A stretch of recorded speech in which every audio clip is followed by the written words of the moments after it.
Okay, this is Steve Zeltzer with KPFA WorkWeek Radio, and I'm with Ricardo Ortiz. Ricardo has been a longtime union activist and historian of the labor movement of Puerto Rico, and he has been living in the Bay Area, and he recently returned to Puerto Rico just before the storm that hit the Hurricane Maria, and had some experiences there. So we're going to discuss these issues with Ricardo. Welcome to KPFA Workweek Radio. Thank you. Um, I want to start by saying that, my trip to Puerto Rico recently took place a couple of weeks before the Hurricane Maria, and actually even before Hurricane Irma that passed like 75 to 50 miles from the island. My reasons going there were that I had to take care of some family business. Plus, I thought to at some point this year or the next, moving back there in order to also pursue a degree, a postgraduate degree in history or something.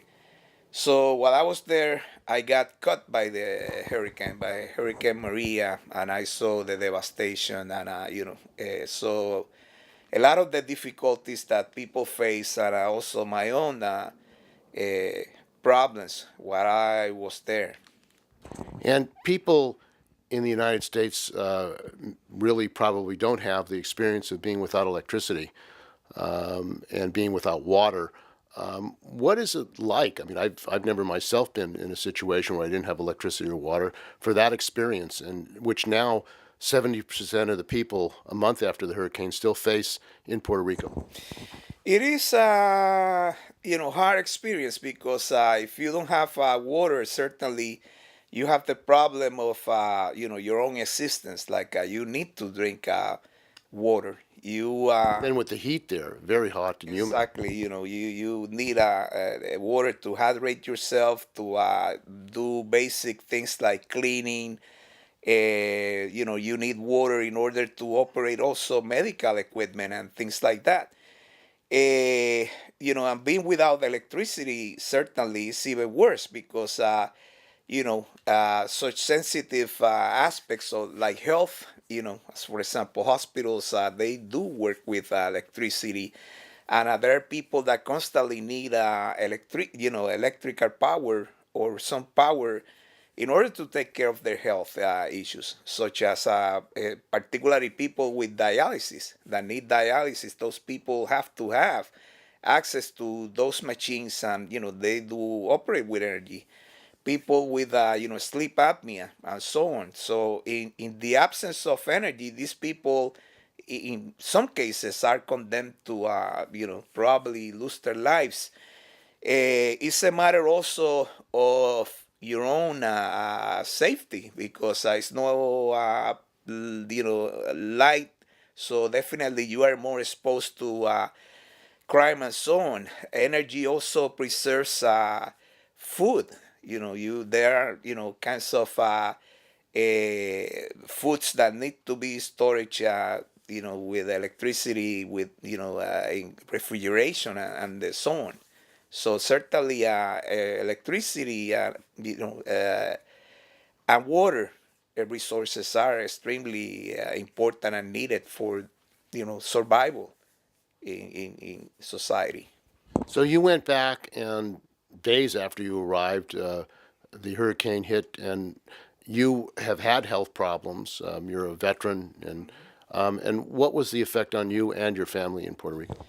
Well, definitely, in terms of family, with such an impact as being hit by a hurricane, the means of transportation are, very harsh and difficult because then you have bridges that have fallen, you have rubble in the streets, you have a lack of electricity on the roads.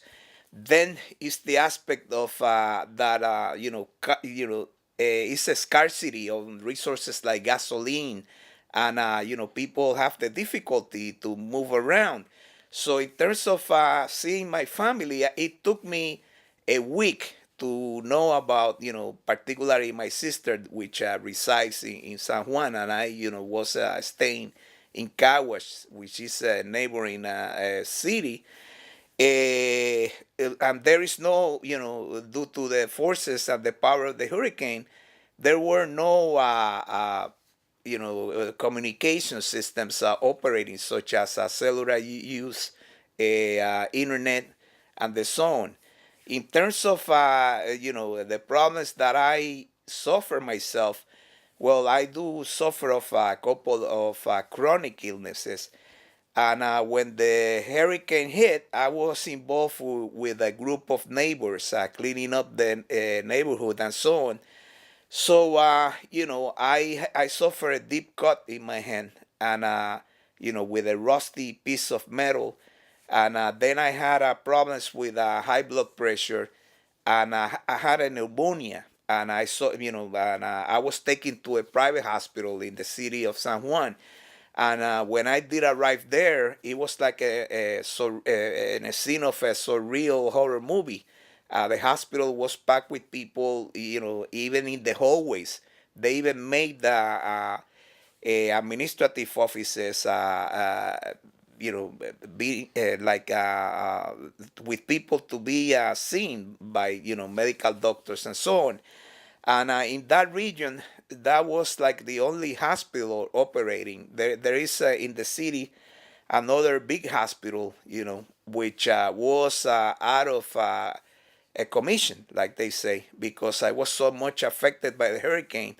And in a nearby town, the town of Humacao, a couple hospitals were also affected. So people from these areas were coming to that hospital to seek treatment. So the hospital was overcrowded. There was no electricity. But the hospital had no electricity. It had no electricity, but it was working with generators. And then, the doctors that were seeing me, they told me that they were fearing that at one point they would run out of diesel to operate the hospital. And then it was this issue of, goods not being able to come out of the ports because, the government of Puerto Rico and the federal government didn't allow a lot of cargo to be put out of the piers on the island. So Why would they stop cargo from leaving the piers? Many explanations to that. Probably one among them was that obviously they did want to create a scarcity in order to make more profits. The companies, and that's a fact that occurs when there are natural disasters. Corporations do create inflation. And there was a power struggle between the colonial governor and the federal government, among many things. And you had to leave this hospital you were at and go to the Veterans Hospital. What was your experience leaving this hospital? Yeah, I had to go to the Veterans Hospital a couple of days after I was released from this hospital. It was a different experience because the VA hospital. First of all, they did receive a lot of nurses that were volunteers to a VA program from the States, from VA hospitals in the States, to volunteer and come to Puerto Rico to help. The hospital never had shortages of energy. They did receive diesel on time, but still there was, it was overcrowded, and I was admitted to the hospital because I had pericarditis complicated with diabetes, which I was recently diagnosed, and Crohn's disease. So while I was kept in there, it was a sad also experience because I saw a lot of young veterans with wounds from the conflicts of Afghanistan and Iraq being treated over there. And, these are victims from the U.S. adventures. And many of them told me that, they definitely now don't agree with the reasons that they were sent over there. So there were many veterans, and the Puerto Rican people have been a center for getting U.S. troops around the world. I understand there are a large number of veterans in Puerto Rico. Yes, we have one of the most, if not the most, disproportionate numbers of veterans, in the U.S. or in the U.S. and its colonies. So that's a fact, and there are also Army Reserve units and Army National Guard and Air Guard units that are made entirely of Puerto Ricans and are based these units in Puerto Rico, and they have been sent to Iraq and Afghanistan in more than one tour. I met veterans that had been in Afghanistan for a couple of tours from these units that are being called into active duty.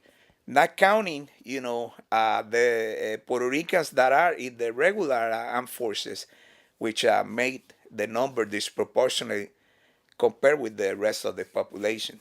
And this economic draft, of course, a lot of Puerto Ricans need jobs, and the military is one place to get jobs if you're living in Puerto Rico. Certainly, I mean, they do have a huge campaign and draft, in terms of publicity.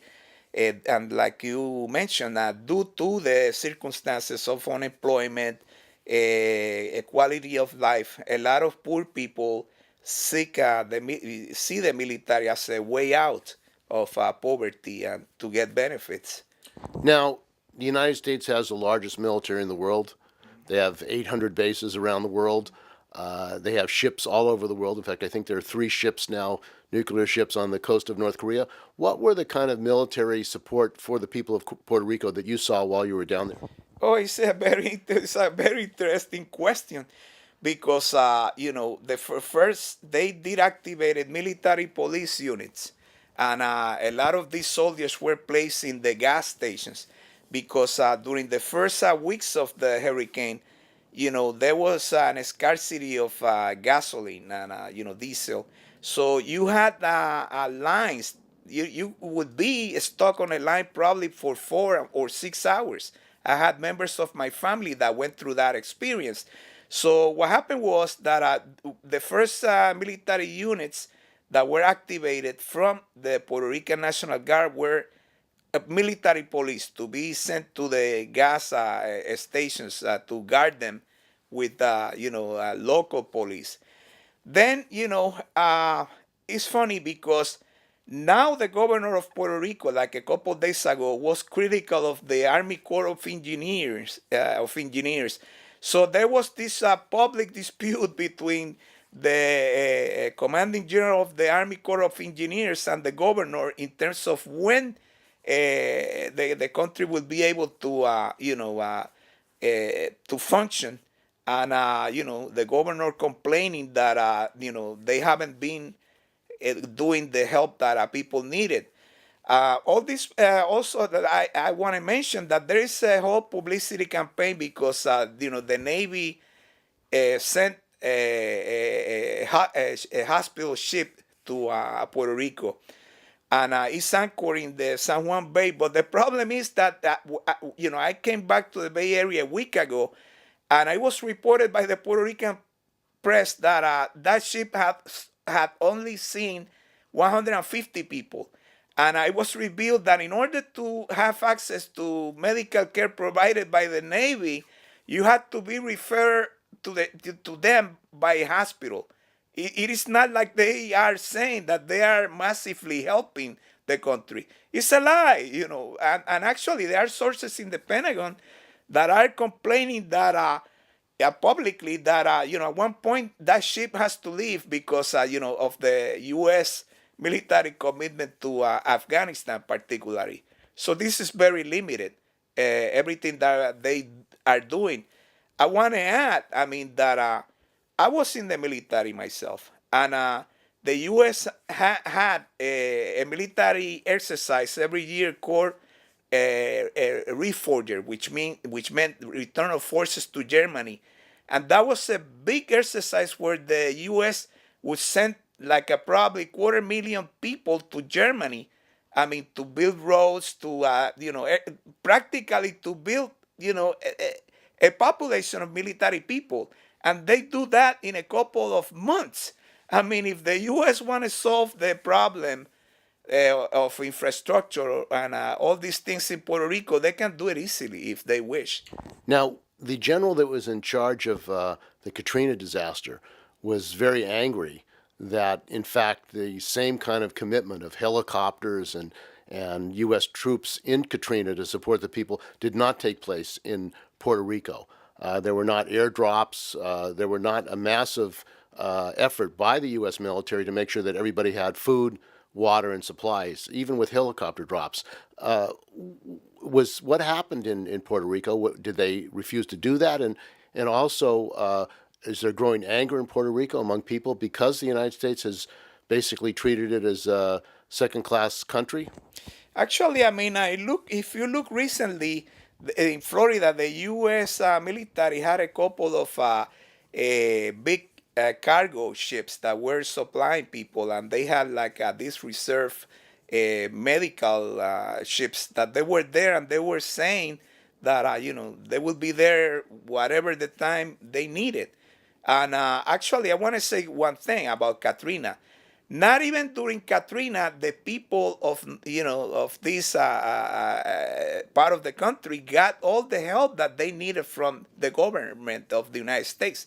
There are people that are not even living in over there anymore. That they are now living in Texas because they cannot come back to Louisiana and New Orleans and so on. So going back to your question.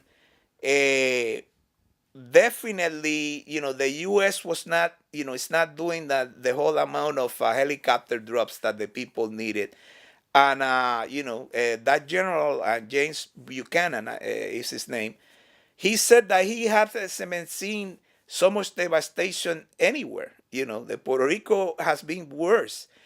People are angry definitely because they are not being supported the way that they were supposed to be treated, even that they are so-called American citizens. So it has caused outrages and anger among the people there. Now, President Trump went down and threw out some tissue paper for towels for people, and the mayor of Puerto Rico said that the U.S. government had a genocidal approach to the Puerto Rican people. What is the political situation of both the governor and the mayor, who has criticized President Trump and is being lauded now in Democracy Now! And other media as a defender of the people? The governor of Puerto Rico, Ricardo Ortiz, is a member of the Democratic Party, and so it was his father. It was a sad spectacle, a sad scene because Trump went there and he publicly humiliated the governor and disrespected the people of Puerto Rico. And the sad thing is that the governor attempted to to stage a great scene, a good scene for Trump to come and and look good. And Trump went there and disrespected the people, saying that oh, you only had 19 deaths. That's nothing compared with Katrina and so on. So the governor was really disrespected, and the people were angry at the governor because he didn't defend the people of Puerto Rico as they should have. He didn't demand any respect from Donald Trump. And regardless if he's a Democrat or not, he's a colonial governor. He's an stooge of the U.S. government and interests. So he anyways would have to do what the U.S. government would ask him to do. In terms of the mayor of San Juan, Carmen Yulín Cruz, she's a member of the Popular Democratic Party, which is the party that advocates for the current Commonwealth status. And she comes from. She's an interesting character in terms of her political trajectory. She started as a resources manager for companies like Westinghouse, Cellular One.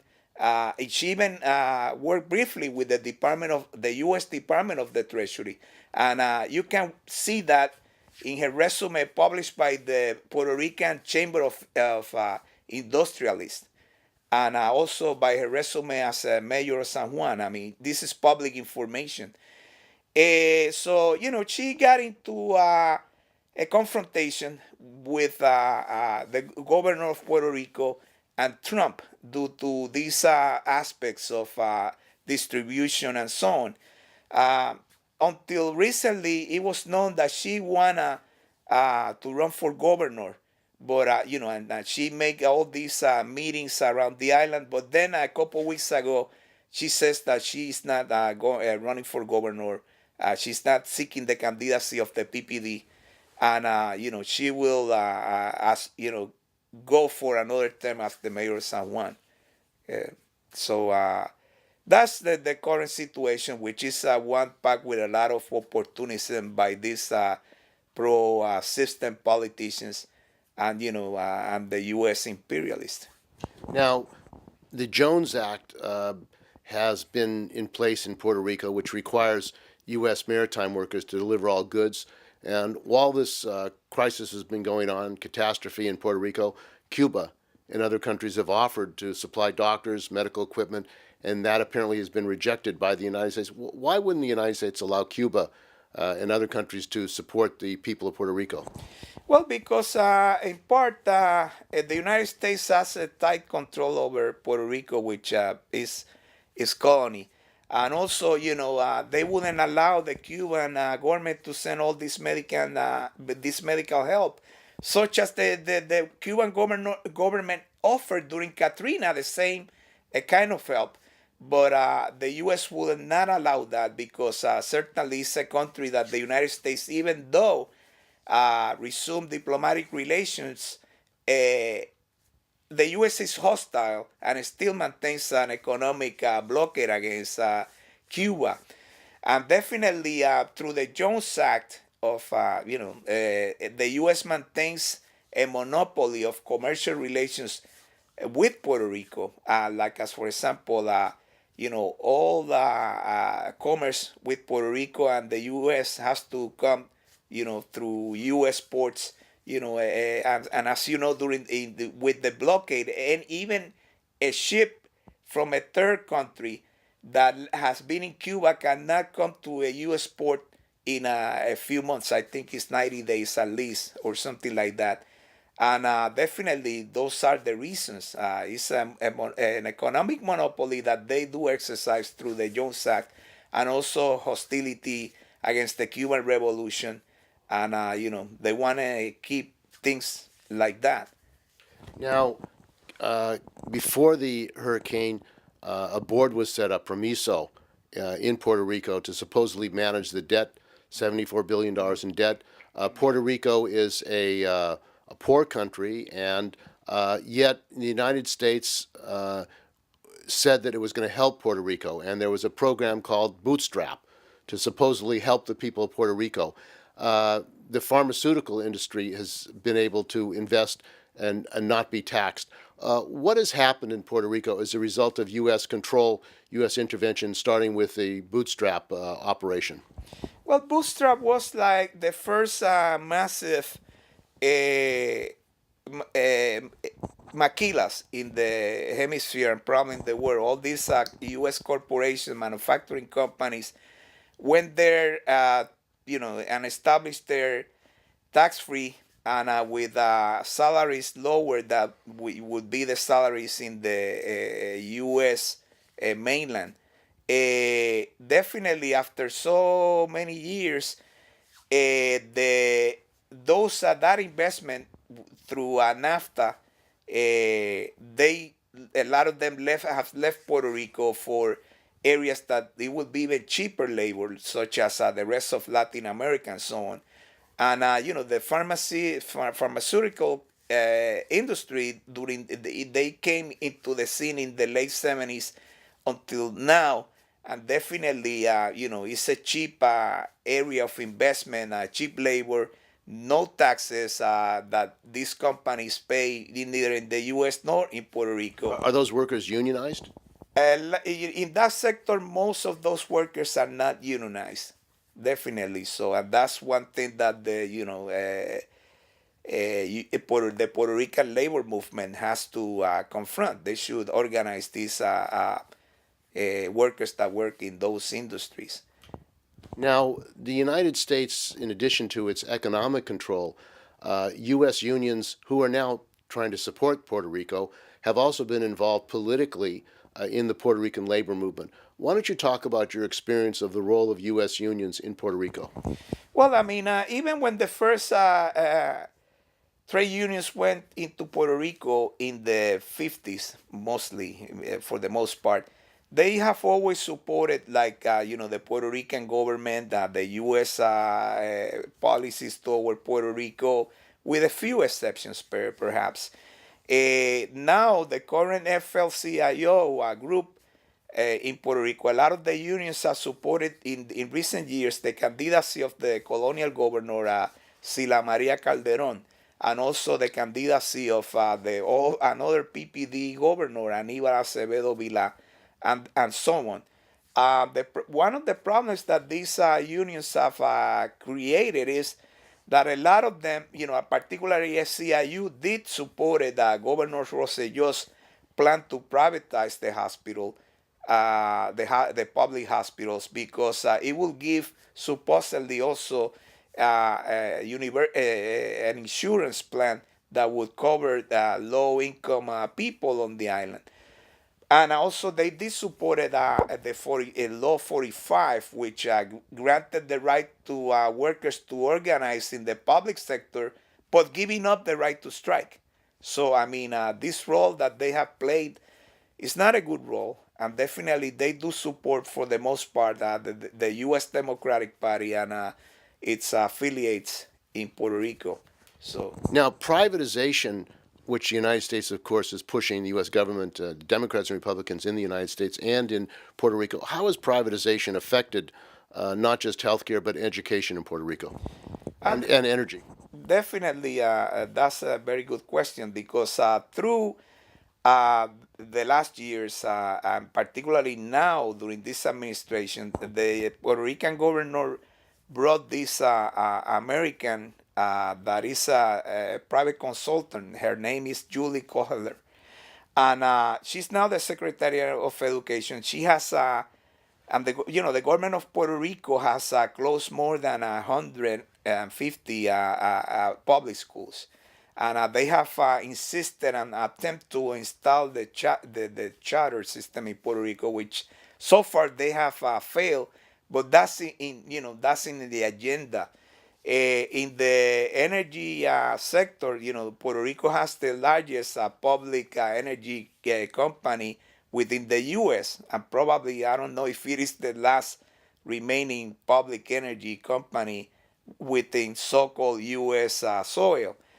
It's a big drive by the Fiscal Control Board that President Obama signed into law and named some of the members to privatize that corporation and the public energy utilities company, and they have said publicly so.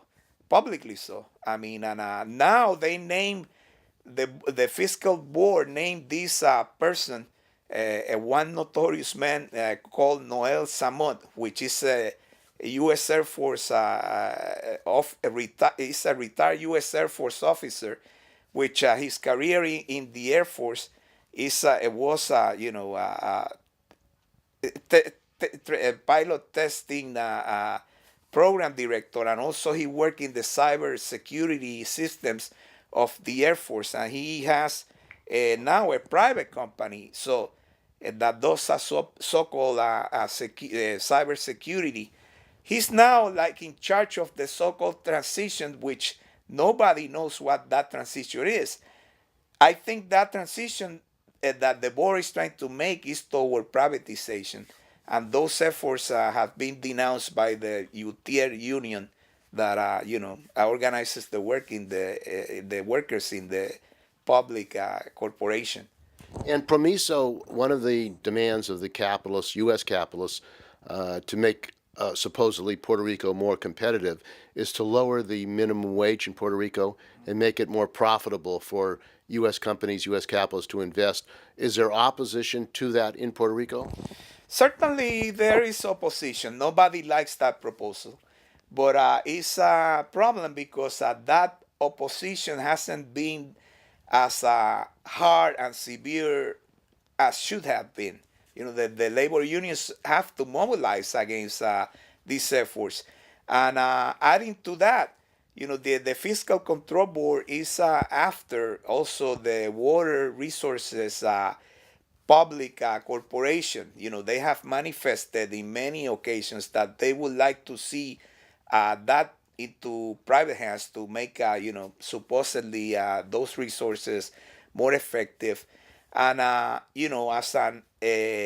many people know, when catastrophes like that happen, privatization occurs. A few days after the hurricane passed, Governor Rosselló told the press that he plans to, reduce the government of Puerto Rico from more than 100 public agencies to 35. So definitely, all this privatization of resources that happened in the last 20 years, they have caused unemployment, massive exodus of Puerto Rican workers and people to the U.S.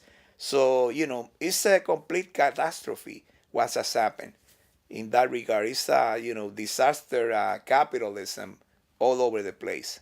And there's some who say that the plan is to drive Puerto Ricans out of Puerto Rico and then for capitalists to go in and buy the land cheap and remake Puerto Rico into a luxury island for tourism that they can make profit from. Is that the case?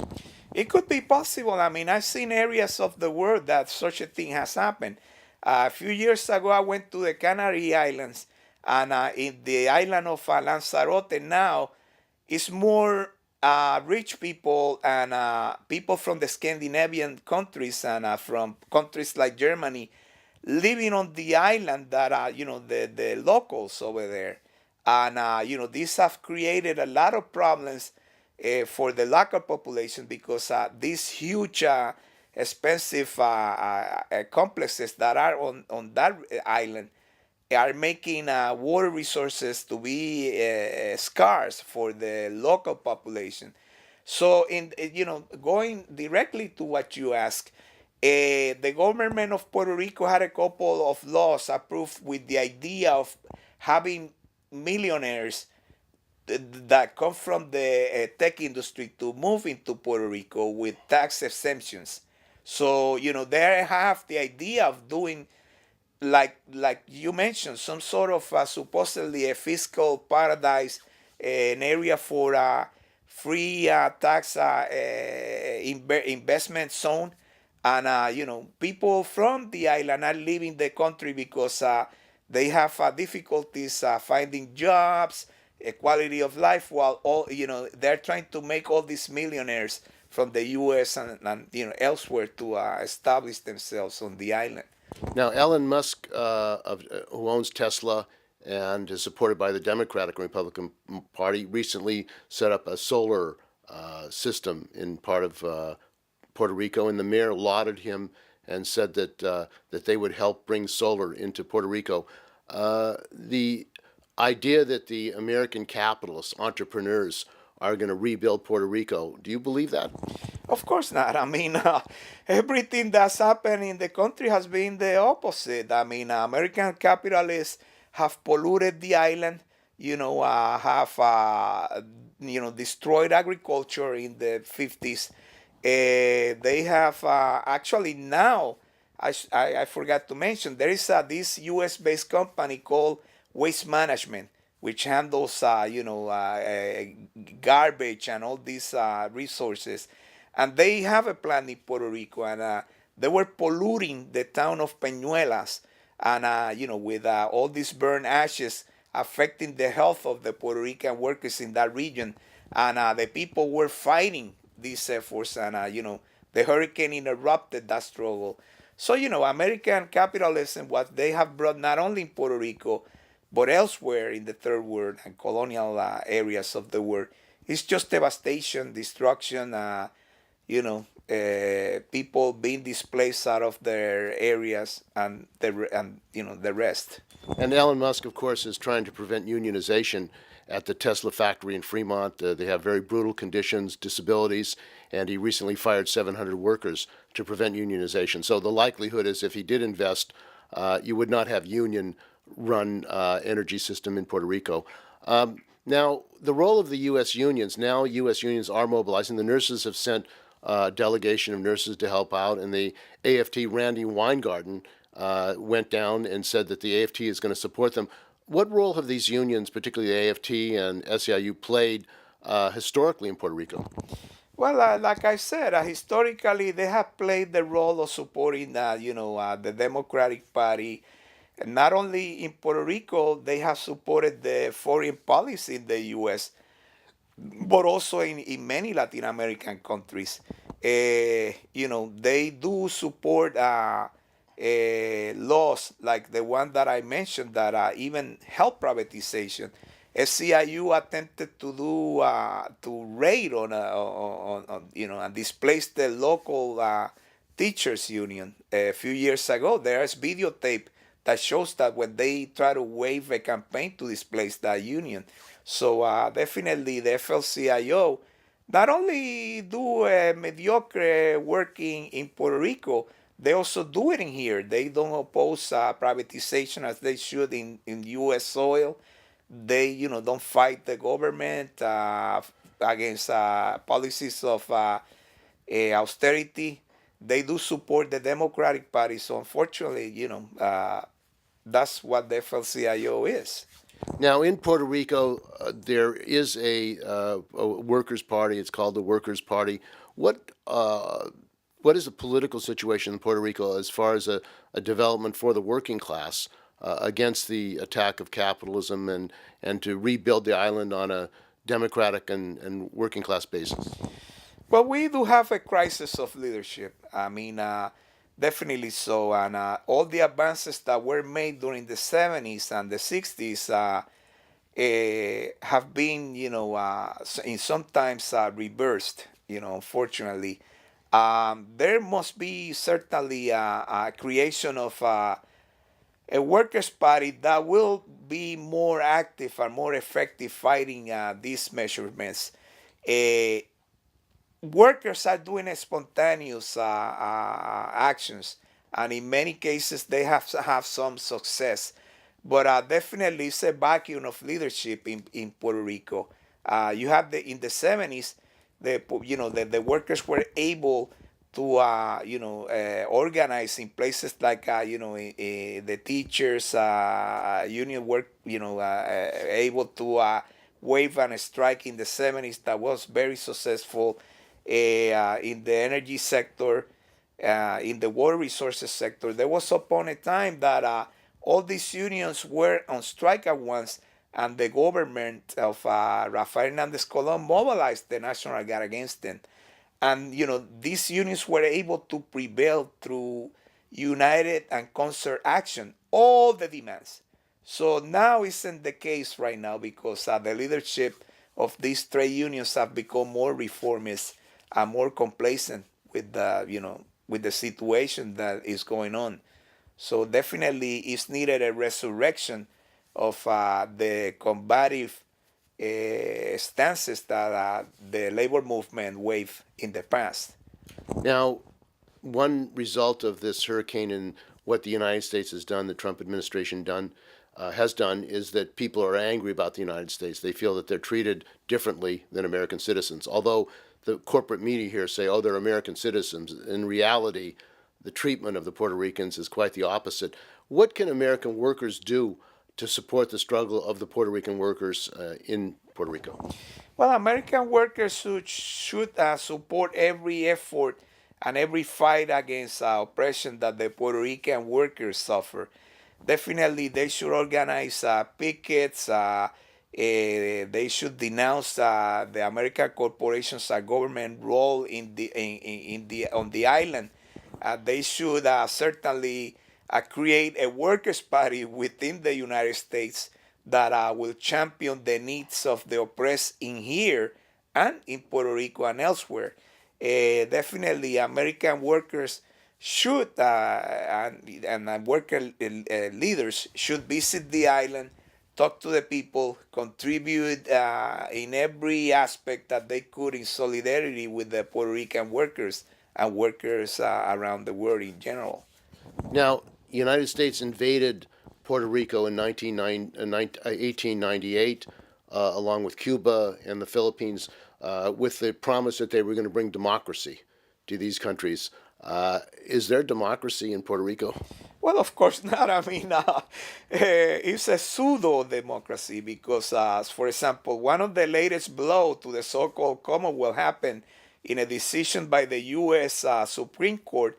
The decision is called Commonwealth versus Sanchez Valle, which established that the Puerto Rican government didn't have a dual sovereignty in terms of the law. That if a criminal gets arrested by the Puerto Rican authorities and is also involved a federal crime, the Puerto Rican justice system cannot put into trial the criminal. So only the federal authorities could do it. So that shows that there's no autonomy. It's not a self-governing governing country. The U.S. can approve Congress can approve any law in every sense of the word over Puerto Rico. The U.S. President have, he can decree anything within the law to Puerto Rico, even if the Puerto Rican people don't like that. And Puerto Ricans don't have equal right to vote for the politicians that run the U.S.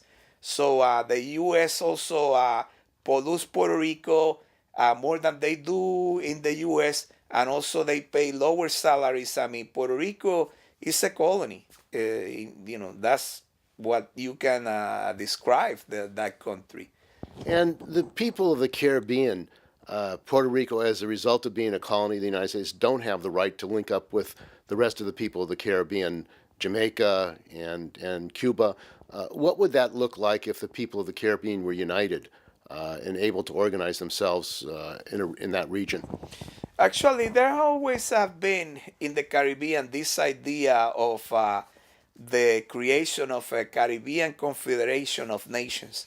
So that could be possible. I mean, so if that would have been the case, you could definitely unite the resources of the region, organize. I support the idea of a socialist confederation with, a workers' government governing this confederation, and put the resources for the people of the Caribbean basin. Not only Puerto Rico is a colony in the Caribbean, there are also other Caribbean territories that are colonies of other imperialist powers, such as Guadeloupe, Martinique.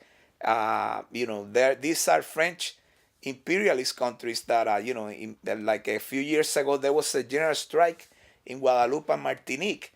And due to privatization and these kind of austerity measures that the U.S. is doing in Puerto Rico, and the French government sent the military to confront the workers over there, and luckily the workers fought back and they did prevail in their demands. So these people are also under the yoke of imperialism, such as the Dutch Antilles also. So we have to kick out these imperialist powers, the U.S., the French, the Dutch, etc., out of the Caribbean, and we should form a socialist confederation of nations that will advocate for unity and for peace and progress in the region.